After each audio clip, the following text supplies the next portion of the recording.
Welcome back to another episode of The Mentors. This is our weekly series where we tell you stories that are relevant, that hopefully have some takeaways that can motivate you for the week to come. And today we wanted to talk about Colin Kroll of Vine and HQ Trivia, who sadly passed away this weekend in his apartment in New York City.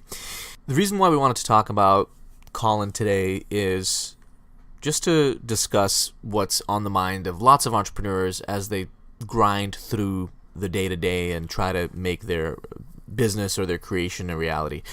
The thing is, we always have success at the top of our minds and something that we want to attain and hope will solve all our problems, but unfortunately, that's simply not the case. And even when you do become successful, very often it's a fleeting feeling of happiness that you get.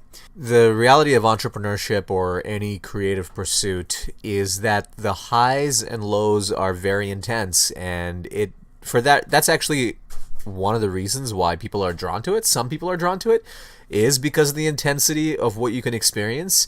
The highs sometimes are so high that many people in life will never experience it when you create something of your own. It's just some of the things that can happen in your life that a business can bring, whether it's money, whether it's fame, recognition of any sort, getting written up in the media. Those are a lot of the highs. The lows can be just as low, just as intense. When your co-founder leaves you, when you run out of money, when you have a relationship that falls apart because you're spending so much time at work. I mean, the lows can be tremendous, and we wanted to talk a little bit today about how to deal with some of that because it's not natural for a lot of people experiencing these things.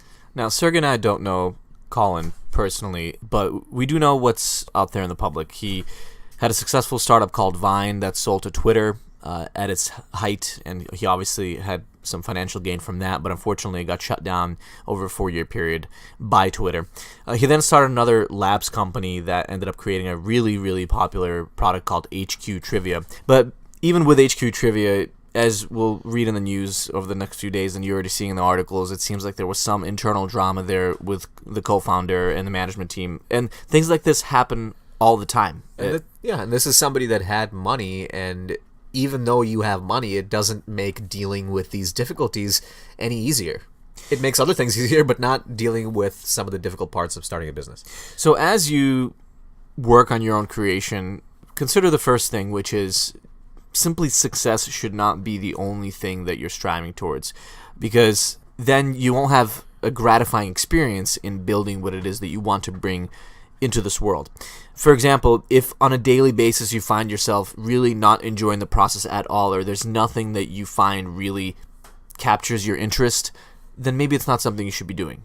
Nobody's forcing you to do it, and certainly if you're not enjoying the experience now, becoming successful eventually will only make you happy for a very short period of time. So make sure that you find happiness in what you're doing day to day, at least some of those things that you're doing. So let's spend a few minutes talking about how to best deal with the highs and the lows. One of the things that you hear many successful entrepreneurs and investors say is that a way to deal with the highs and the lows is to try to neutralize them a little bit so that you're not so impacted by either one and not blinded by it, but get back to work essentially, because that's what matters in building a business.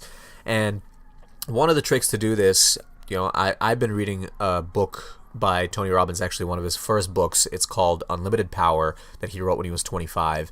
And we're not going to teach you everything in this short episode about NLP, neuro-linguistic programming, but one of the things Tony talks about is that the way that we react to both positive and negative things is often just what we learn in life by observing others, what we see in movies, TV, etc.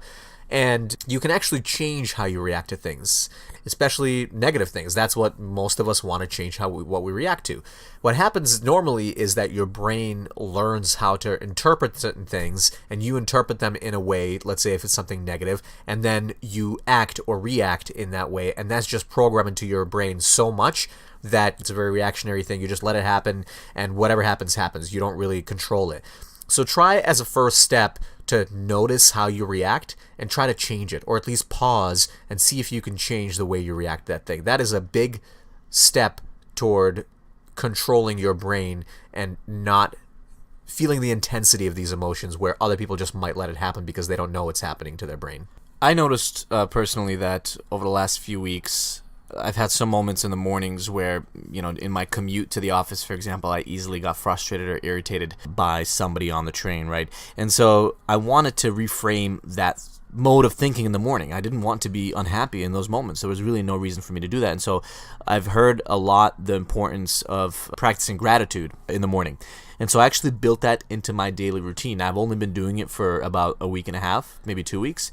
But every single morning I have a calendar reminder and I tell myself, practice gratitude, and literally spend only a few minutes either in front of a mirror or while I'm in the shower or just sitting there on my couch saying what it is that I'm grateful for, either that happened the day before or that happened in that week. And it actually changes my frame of mind in the morning, helps me realize that there is a lot that I should be thankful for, and even the opportunity to work on the things that I want to be working on. And that alone has made a pretty big impact in how I go through my mornings over the last few weeks. And I am no longer that irritable.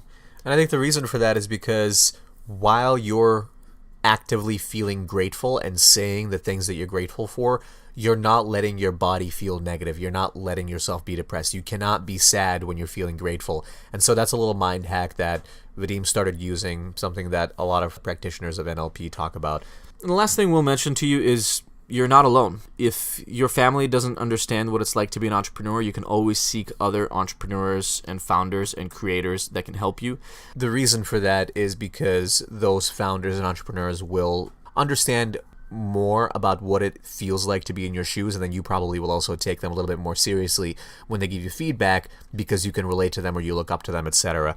And the final thing that we want to leave you with, of course, is that if you constantly find yourself in a negative state or reacting to things in a way that makes you depressed for a long time and you can't handle it yourself, there are many ways to seek help now. There's very little stigma now. I think we've destigmatized seeking mental health help because we understand now that mental health issues are just the same as being sick in any other way.